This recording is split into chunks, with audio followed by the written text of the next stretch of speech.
Hello friends, आज हम एक बहुत ही इंपॉर्टेंट टॉपिक करने जा रहे हैं क्लास में, जो कि बहुत ही हॉट शॉट टॉपिक है, एग्जाम्स में काफी बार पूछा जाता है। वो है डबल सर्कुलेशन ऑफ ब्लड, या बेसिकली हार्ट के बारे में थोड़ा समझते हैं। हार्ट को हम समझेंगे थोड़ा सा एक सिंपल ब्लॉक डायग्राम से, बहुत ज्यादा डिटेल में नहीं जाएंगे, बहुत ज्यादा डिफिकल्ट नहीं बनाएंगे। एक्चुअल हार्ट तो बहुत अलग होता है, मैं कोशिश करूंगा जितना सिंप्लीफाइड वे में आपको करा सकूं। ये सिंपल आप समझते हैं हार्ट के बारे में। हार्ट के बेसिकली दो पार्ट्स होते हैं, एक राइट हैंड साइड और एक लेफ्ट हैंड साइड।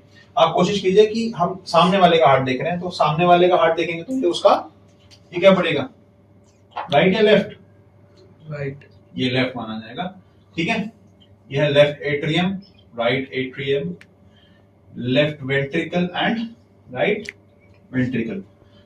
हार्ट के चार चेंबर्स होते हैं। ह्यूमन हार्ट के कितने चेंबर्स होते हैं? चार चेंबर्स और दो साइड्स, ठीक है। तो चार चेंबर्स होते हैं, left atrium, right atrium, left ventricle and right ventricle. अब आप लोगों को डाउट हो सकता है कि सर आपने तो राइट, ये हमारा राइट हैंड तो ये होता है, लेकिन एक्चुअल में आप ना अपने राइट हैंड और अपने लेफ्ट हैंड के बारे में बात नहीं करोगे। आप पेशेंट का हार्ट देख रहे हो तो उसके हिसाब से, मेरे हिसाब से मेरा लेफ्ट हैंड है, ठीक है। तो आप लोग मेरे पर्सपेक्टिव से देखोगे तो left atrium, left ventricle, right atrium, right ventricle. Atrium basically वो पोर्शन है हार्ट का जहां पे आके ब्लड गिरता है, जब ब्लड रिसीव होता है तो कहां आता है वो? एट्रियम्स में। फिर आगे वो एट्रियम से कहां जाता है ब्लड? वेंट्रिकल में। वेंट्रिकल आगे उसको फर्दर बॉडी पार्ट्स में भेज देता है। जरा समझते हैं। सबसे पहले ये समझिए कि हमारे जो लंग्स हैं वहां से हमारा जो ब्लड है ऑक्सीजन को एब्जॉर्ब करता है। लंग्स किस लिए होते हैं? लंग्स होते हैं एक्सचेंज ऑफ गैसेस के लिए।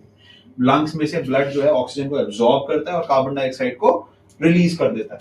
तो बेसिकली एक्सचेंज ऑफ गैसेस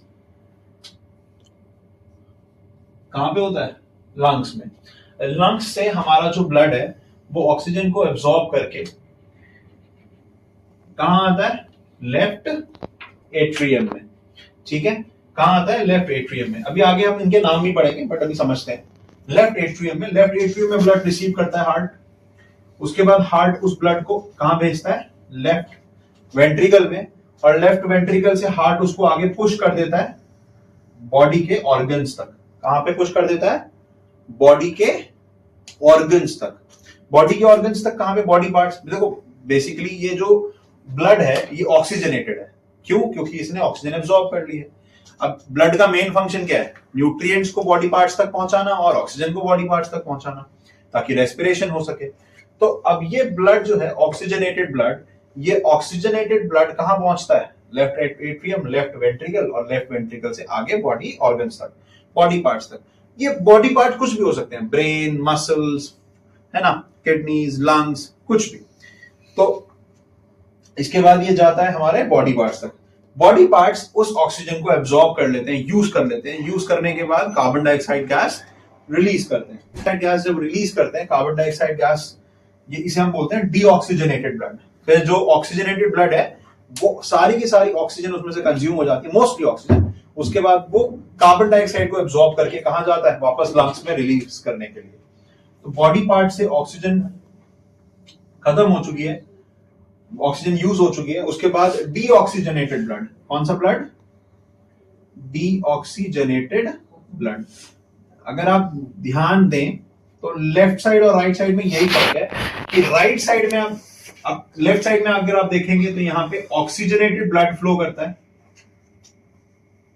और लेफ्ट साइड में, ये राइट साइड में डीऑक्सीजनेटेड ब्लड।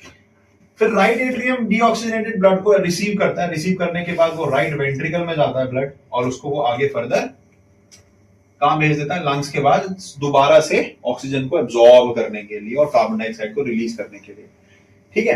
अब गाइस ये तो बड़ा सिंपल सा डायग्राम हो गया। थोड़ा सा और डिटेल में जाते हैं, थोड़ा और समझते हैं। जितना सिंपल ये दिख रहा है इतना सिंपल होता नहीं है, ठीक है। इतना सिंपल नहीं होता है। पॉज करना है, थोड़ा सा और डिटेल में समझते हैं इसको।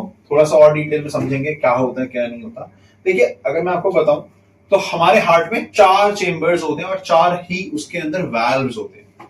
वाल्व्स बेसिकली उस पार्ट को बोलते हैं जो ब्लड को एक ही डायरेक्शन में फ्लो होने देता है। मान लीजिए कि ब्लड जब एक डायरेक्शन जा रहा है, मान लो हार्ट उसे वापस सक करना चाहे तो उसको सक नहीं कर सकता, वो वाल्व्स बंद हो जाते हैं ताकि फर्दर बैक फ्लो रोका जा सके ब्लड का, ठीक है। जैसे हम चाहते हैं, कई बार आपने देखा होगा कि हम किसी पाइप से पानी लगा रखा होता है किसी बाल्टी में, कभी कभार पानी जब चला जाता है तो वो पानी बाल्टी में से वापस खींच लेता है पाइप जो होता है, ठीक है, ऐसा इसे बैक फ्लो बोलते हैं।